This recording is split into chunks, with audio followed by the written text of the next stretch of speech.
Tinggal saya mau jawab pertanyaan, kira-kira kenapa Allah nggak bisa kelihatan? Karena Allah Subhanahu wa Ta'ala itu sangat besar. Allah Subhanahu wa Ta'ala sangat besar. Memang manusia nggak mampu melihat Allah. Perlu Anda tahu bahwasanya Allah Subhanahu wa Ta'ala mengutus 124.000 nabi. Ini jumlah yang sangat besar. Di antaranya ada 313 rasul. Bedanya antara nabi dengan rasul, kalau nabi seseorang yang Allah utus tidak membawa syariat baru, hanya menyampaikan kepada kaumnya apa yang disampaikan nabi atau rasul sebelumnya. Kalau rasul seseorang yang Allah utus membawa syariat baru, ajaran baru, menghapus ajaran sebelumnya, gitu kan konseptualnya. Baik, yang wajib Anda imani sebagai orang muslim, pengikut Muhammad SAW adalah 25 nabi dan rasul yang disebutkan dalam Al-Quran. Jadi masih banyak yang belum diceritakan kepada kita. Dan ini Allah ceritakan dalam Al-Quran, A'udzubillahi minasyaitonirrajim, minhum man qasasnahum 'alaika wa minhum man lam naqsushum 'alaik. Ada Muhammad, nabi-nabi yang kami ceritakan kepadamu dan masih banyak yang belum kami ceritakan kepadamu. Jadi masih banyak yang belum sampai kepada kita. Baik, intisarinya 124.000 nabi ini belum pernah ada satupun yang pernah melihat Allah. Belum pernah ada satupun yang melihat Allah. Kenapa Allah nggak bisa kelihatan? Allah nggak lihatkan dirinya kepada para nabi. Dengarkan jawabannya. Nabi Musa alaihissalam pernah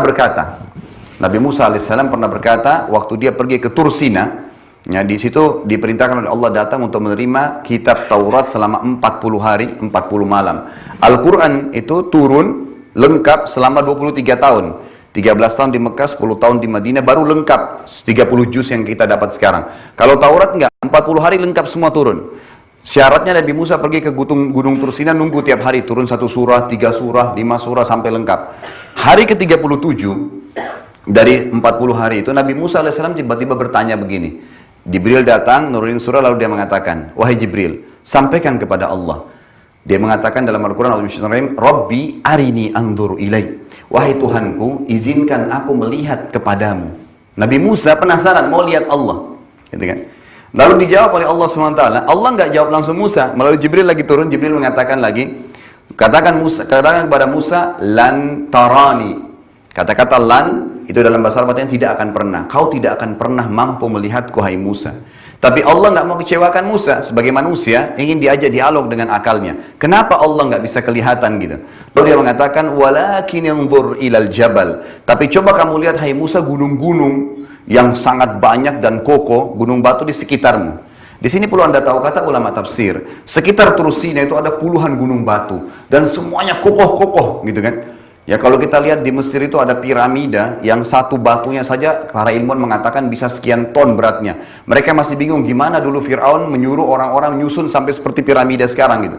Nah, di Tursina itu ada gunung-gunung batu yang luar biasa, mungkin puluhan kali lebih besar daripada piramida. Itu kuat-kuat kokoh. Nabi Musa kagum-kagum dengan gunung batu itu. Dia juga kagum dengan pergantian siang malam selama 37 hari di puncak gunung. Kemudian hujan, sebentar panas, sebentar dingin, burung-burung yang berterbangan, hewan-hewan yang lari di lereng-lereng gunung, air yang mengalir di situ, ada sungai di bawah. Dia bingung, dia penasaran dengan itu semua.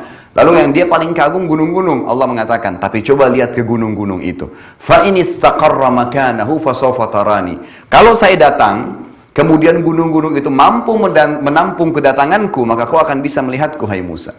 Apa yang terjadi? Falamma tajalla rabbuhu lil jabal. Waktu Allah baru niat saja datang, belum datang, baru mau datang, ja'alahu dakka. Semua gunung itu hancur berantakan, tidak berani menampung kedatangan Allah Subhanahu wa taala. Wa kharra Musa sa'iqa, dan Musa tiba-tiba pingsan. Waktu Nabi Musa bangun, kata Allah, langsung dia mengangkat tangan ke langit mengatakan amantu billah. Saya beriman kepada Allah, gitu kan?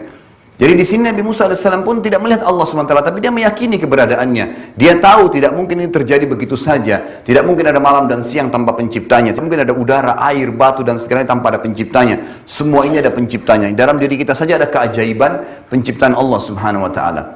Lalu yang terjadi jemaah sekalian adalah masih pertanyaan kecil. Kenapa lagi Allah tidak bisa kelihatan? Nabi Muhammad SAW waktu pulang dari Mi'raj, dari langit, kemudian terima perintah waktu sholat, itu ketemu dengan Aisyah, istrinya, dan berkata, lalu Aisyah berkata, ya Rasulullah, apakah anda melihat Tuhan anda pada saat anda Mi'raj ke langit? Lalu dia berkata apa?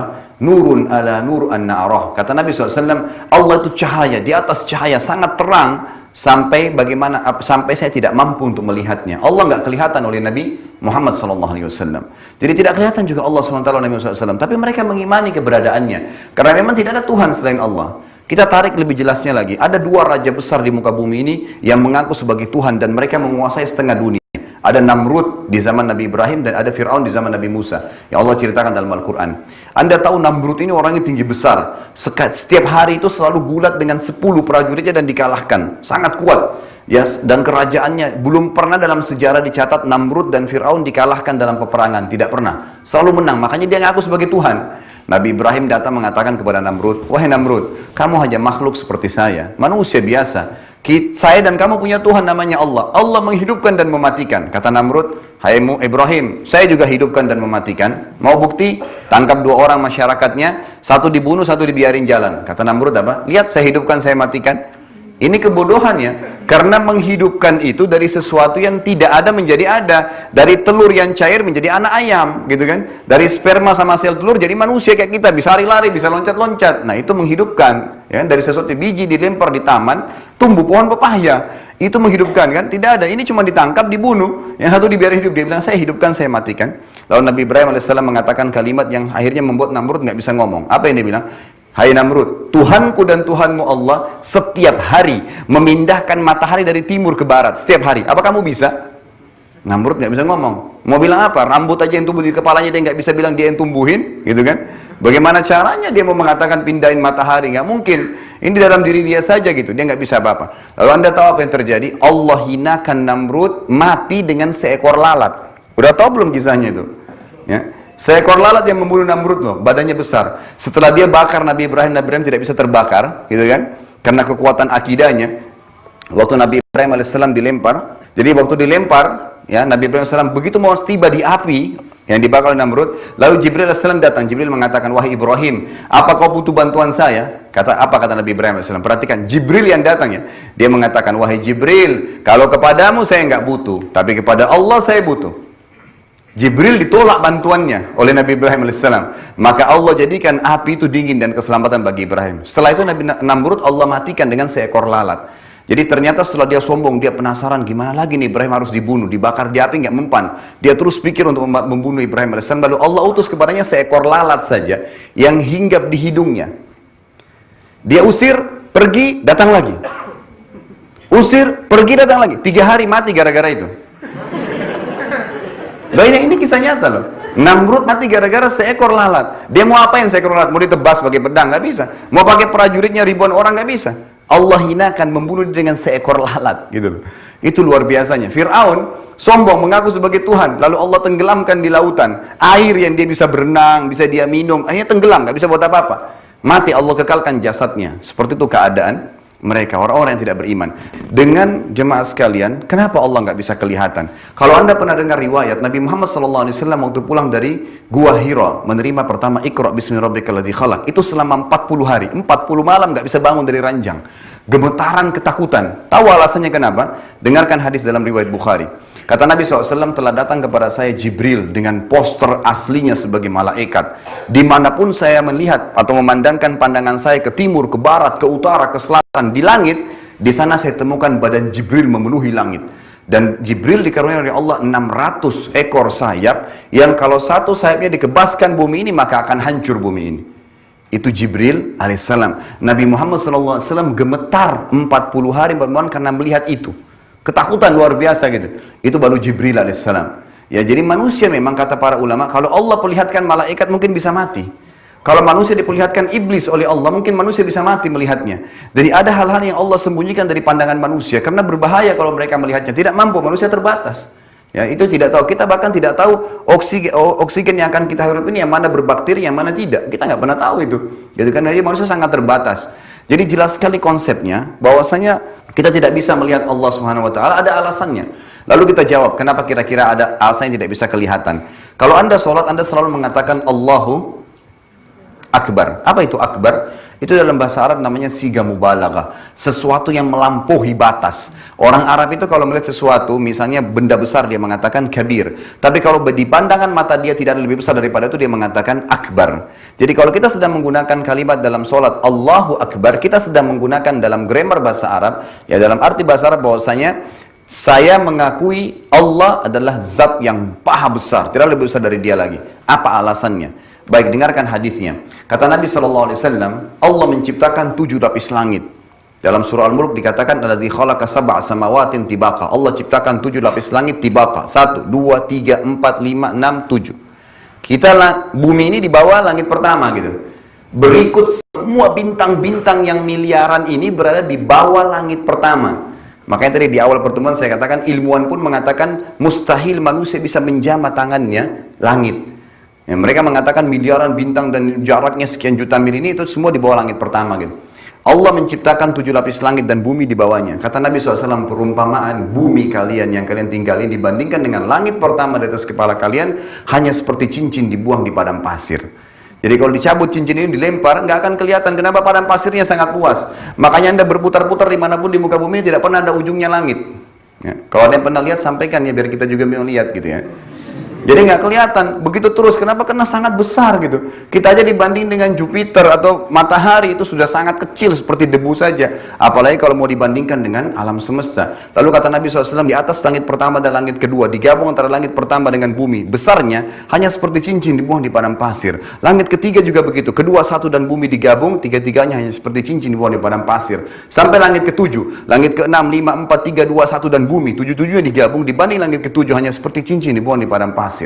Lalu di mana kita berada nih? Bumi ini saja sudah sangat besar. Kita kalau punya tanah 1000 kali 1000 meter sudah sangat luas bagi kita. Di muka bumi ini, bagaimana dengan alam semesta? Dan langit ini dipenuhi dengan malaikat. Dipenuhi dengan malaikat. Malaikat ini, Bapak Ibu sekalian, ada yang sifatnya nama kelompok, ada yang nama individu. Kalau yang nama individu seperti Jibril, Mikail, Israfil itu cuma satu malaikat. Jibril cuma satu, Israfil cuma satu, Mikail, nggak ada kelompoknya. Tapi ada nama malaikat yang kelompok seperti Raqib dan Atid. Itu nama kelompok, Munkar dan Nakir. Artinya di bawah Raqib ada miliaran malaikat, di bawah Atid ada miliaran malaikat. Bayangin kalau setiap manusia ada Raqib dan Atidnya, kita jumlahnya sekarang 5 miliar manusia. Berarti Raqib Atid saya sudah 10 miliar. Kalau ada tiba-tiba orang meninggal, 1 juta orang kena tsunami, Munkar Nakirnya banyak, di bawah Munkar banyak malaikat, di bawah Nakir banyak malaikat. Bukan cuma 2 orang itu nyanyi sana sini gitu, kan gitu. Memang sudah begitu, ya, ada kelompoknya. Iya, jadi sekarang ya di langit ini penuh dengan malaikat. Kata Nabi Muhammad SAW, waktu saya sedang mi'raj ke langit, ya terjadi Isra Mi'raj, saya sedang mi'raj ke langit, saya tidak menemukan 1 jengkal pun tempat di langit atau 4 jari di langit itu kecuali saya temukan malaikat yang sedang sujud atau ruku. Penuh dengan malaikat. Di langit ke-7 kata Nabi SAW ada sebuah rumah namanya Baitul Ma'mur. Di tiap hari ditawafi oleh malaikat, 70.000 malaikat pergi, tidak akan pernah kembali selamanya. Besok 70.000, lusa 70.000 sampai hari kiamat. Tidak ada batasnya gitu. Jumlahnya sangat banyak, dipenuhi oleh malaikat. Lalu di atas langit ke-7 ada Sidratil Muntaha. Kalau Anda pernah dengar, pembatas antara hamba dengan makhluknya. Sidratil Muntaha ini kata Nabi SAW besarnya digabung antara 7 lapis langit dan bumi, 8-8-nya hanya seperti cincin dibuang di padang pasir. Lalu di atas Sidratul Muntaha Allah menciptakan sebuah lautan. Anda sekarang sedang berada di bawah dasar lautan dan seperti debu di bumi kita ya, apalagi kita di dalamnya. Bagaimana bisa kita tahu lautan ini? Kata Nabi SAW, lautan itu besarnya digabung antara Sidratul Muntahanya, 7 lapis langitnya dengan buminya, 9-9-nya hanya seperti cincin dibuang di padang pasir. Dibandingkan lautan itu, kalau Anda mau lebih jelas, baca ayat. Setiap kali Anda temukan kata-kata wakana arsyu alal ma, dan singgasananya Allah ada di atas air, baca tafsirnya Anda akan tahu makna kalimat ini. Lalu kata Nabi SAW, di atas lautan itu ada singgasananya Allah. Yang singgasananya Allah itu arsy-nya Allah besarnya, digabung lautan tadi, Sidratil Muntaha, 7 lapis langit dan bumi, 10-10-nya hanya seperti cincin dibuang di padang pasir. Bagaimana dengan Allah yang ada di atasnya? Makanya kita mengatakan Allahu Akbar. Tidak akan mampu. Kita bahkan tidak mampu menatap matahari karena panasnya, gitu kan? Bagaimana kita bisa melihat Allah yang maha besar, gitu? Memang tidak mampu lihat, gitu. Tidak akan bisa kita melihat Allah Subhanahu wa Ta'ala. Makanya kalau Anda sering hafal waktu masih kecil untuk ngusir syaitan, kita baca ayat apa? Apa itu ayat kursi? Kursi itu bukan tempat duduk seperti bahasa Indonesia ya. Tapi kursi itu bahasa Arab artinya tempat pijakan kaki raja di singgasananya. Jadi kalau singgasana raja diinjak pijakan untuk naik ke atas, itu namanya kursi. Apa yang Allah katakan? Wasi'a kursiyuhu. Wasi'a itu artinya telah meluas, telah menutupi. Kursiyuhu, tempat pijakan kakinya dia, Allah, as-samawat, seluruh langit, wal ard, dan bumi ini. Tiap hari Anda baca ayat kursi, nggak tahu artinya gitu. Nah ini luar biasa ini. Makanya kalau baca ayat kursi, setan lari itu biasa, bukan cuma lari, bisa terbakar dia kalau baca itu gitu kan. Karena menceritakan tentang pijakan kakinya Allah SWT yang menutupi seluruh langit dan bumi ini. Itu ayat kursi, tanda-tanda kebesaran Allah Subhanahu wa ta'ala.